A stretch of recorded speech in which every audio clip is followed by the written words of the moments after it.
Guys, we pretty much live in what I consider to be an iPod generation right now, where a lot of the younger people, actually probably your generation and down, consider free music almost to be a sense of entitlement. What are your thoughts on that as an independent artist, and how does that affect you directly and indirectly? I think what a lot of people don't realize is just how little that benefits the artist. I think when somebody plays a song on Spotify, it earns the artist 0.0002 cents per play. So it's not even like a tenth of a penny. Yeah, and especially independent artists who can't really afford to tour the country as much as they'd like and generate ticket sale revenue as much as they'd like. They depend, artists like ourselves, we depend a lot more on people buying our album off iTunes or other outlets like that, where we get 65 cents on the dollar every time somebody buys our album versus 1 penny when somebody streams it.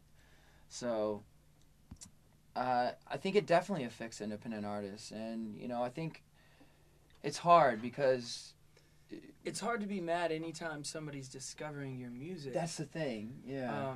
Because that's a potential fan. And do you think we'll ever go turn the clock back? I mean, when I grew up in the early 80s, I mean, I would go down to a record store and spend $4 on a 7-inch single and $12 on an album, and thought I was getting a good deal. Now I hear the younger generation complain about paying 99 cents for a download. The entitlement thing is just hard because I think people are starting to more and more expect music to be free to listen to whenever they want it, however they want it.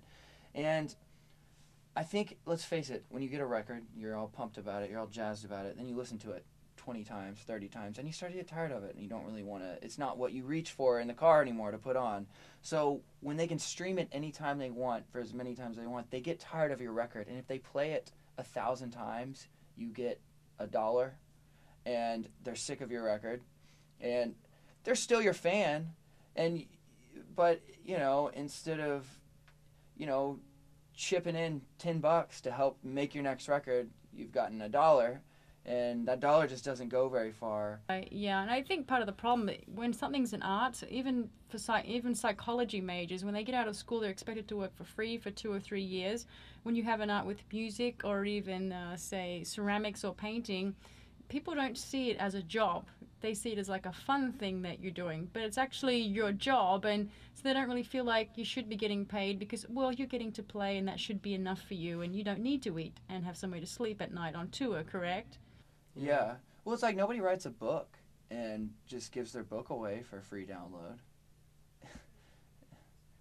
Yeah. Certainly not. And there's no service out there that like you pay $10 a month and you can read as many books for free as you want, and it's like it does because there'd be no authors left, Oh, but they're intellectuals. Did you know that?